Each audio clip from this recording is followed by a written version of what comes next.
पावसाळ्याची काळी रात्र होती. आकाशात वीज चमकत होती आणि घाटात धुक्याची चादर पसरली होती. अनिकेत आणि त्याची पत्नी साक्षी कारमधून प्रवास करत होते. साक्षी 7 महिन्यांची गर्भवती होती. अनिकेत, मला पोटात खूप दुखतंय, साक्षीने घाबरलेल्या आवाजात सांगितलं. थोडं अजून सहन कर, पुढच्या गावात हॉस्पिटल आहे. अनिकेतने गाडीचा वेग वाढवला. घाटात मोबाईल नेटवर्क नव्हतं. रस्ता अरुंद होता.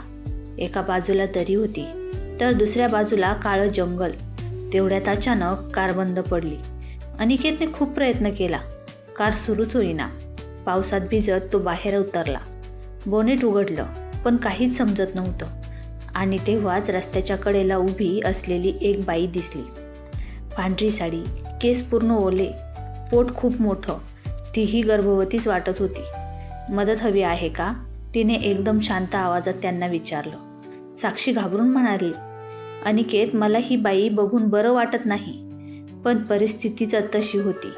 अनिकेतने गर्भवती आहे म्हणून त्या बाईला कारमध्ये बसायला सांगितलं. कार सुरू झाली पण कारमध्ये एक विचित्र वास येऊ लागला. साक्षीला चक्कर येऊ लागले. ती बाई हळूच म्हणाली, तुझं बाळ माझ्यासाठी हवं आहे. साक्षी हादरली. काय? त्या बाईने हळूच मागे वळून पाहिलं. तिचे डोळे पूर्ण काळे होते. माझा गर्भ इथेच या घाटात मारला गेला, ती कुजबुजली. आता मला तुझं बाळ हवंय. कारचे दरवाजे आपोआप लॉक झाले. अनिकेत जोरजोरात ब्रेक मारत होता पण कार थांबत नव्हती. त्या बाईचं पोट अचानक फाटल्यासारखं दिसू लागलं आणि आत काहीच नव्हतं, पूर्ण पोकळ. माझं बाळ दे. तिचा आवाज आता मानवी राहिला नव्हता. तिचा आवाज आता राक्षसी झाला. साक्षी वेदनेने ओरडली. तिला प्रसूतीची जोरदार वेदना सुरू झाल्या. अनिकेतने देवाचं नाव घेत जोरात स्टेअरिंग फिरवलं. कार झाडावर आदळली. दोघेही बेशुद्ध पडले. डोळे उघडले तेव्हा साक्षी हॉस्पिटलमध्ये होती. अनिकेत तिच्या शेजारी बसलेला. डॉक्टर म्हणाले, तुम्ही नशीबवान आहात, बाळ सुरक्षित आहे. अनिकेतने थरथरत विचारलं, आम्हाला इथे कोणी आणलं आणि आमच्याबरोबर ती बाई होती, ती कुठे आहे? डॉक्टर शांतपणे म्हणाले, घाटात गस्त घालणाऱ्या पोलिसांना तुमची कार सापडली, पण पोलीस म्हणाले तुमच्या कारमध्ये तुम्ही दोघं सोडून कोणीच नव्हतं. अनिकेत आणि साक्षी एकमेकांकडे पाहू लागले. त्या रात्री साक्षीने बाळाला जन्म दिला पण नर्स अचानक किंचाळली, डॉक्टर, बाळाच्या हातावर हे कसं काय?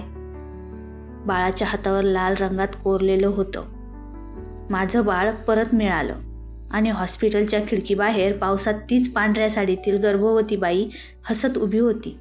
हॉस्पिटलच्या खोलीत एक विचित्र शांतता पसरली होती. साक्षी झोपलेली होती पण तिच्या चेहऱ्यावर भीती अजूनही स्पष्ट दिसत होती. अनिकेत बाळाकडे पाहत होता. ते बाळ अगदी सामान्य दिसत होतं पण त्याच्या मनात सतत एकच प्रश्न घुमत होता, बाळाच्या हातावर ते शब्द कसे काय?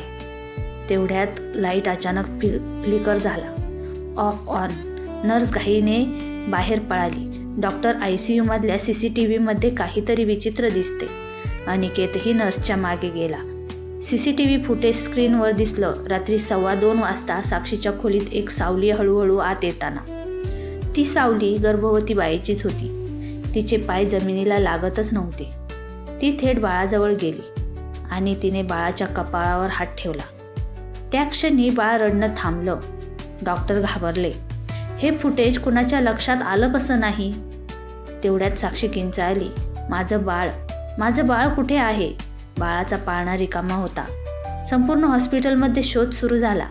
सगळेजण बाळाला शोधत होते. लिफ्ट काम करत नव्हती. स्टेअर केस मधून वारा जाणाऱ्या पायऱ्यांवर लाल पायांचे ठसे उमटले होते. ते ठसे थेट मर्च्युरीकडे जात होते. अनिकेत थरथरत दरवाजा उघडतो आणि आत थंडगार वातावरणात मृतदेहांचे ड्रॉवर आणि मधोमध उभी होती तीच पांढऱ्या साडीतील गर्भवती बाई. तिच्या हातात बाळ. हे माझंच आहे, ती शांतपणे म्हणाली. माझ्या नवऱ्याने, डॉक्टरांनी, सगळ्यांनी मिळून माझा जबरदस्ती गर्भपात केला. तिचा आवाज आता भरकन बदलला. आज माझं बाळ पूर्ण झालं आहे. तेवढ्यात एक वृद्ध डॉक्टर पुढे आला. तो थरथरत म्हणाला, हो, 10 वर्षापूर्वी घाटात एक अपघात झाला होता. ती गर्भवती होती आणि आम्ही तिला वाचवू शकलो नाही. पण त्याचा आवाज अडखळला. तिचा नवरा म्हणाला होता, बाळ नको, आम्हाला बदनामी नको. त्या रात्री बेकायदेशीर गर्भपात झाला आणि त्या बाईचा मृत्यू झाला. ती आत्मा हसली.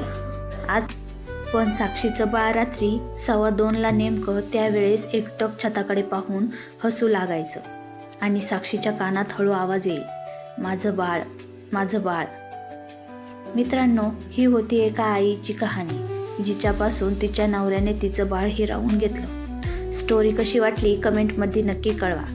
स्टोरी आवडली असल्यास अंतरंग स्टोरी चॅनलला सबस्क्राईब करा व बेल आयकॉनवर जाऊन ऑलवर क्लिक करा, म्हणजे अशाच नवनवीन स्टोरीज तुम्हाला बघायला मिळतील. धन्यवाद.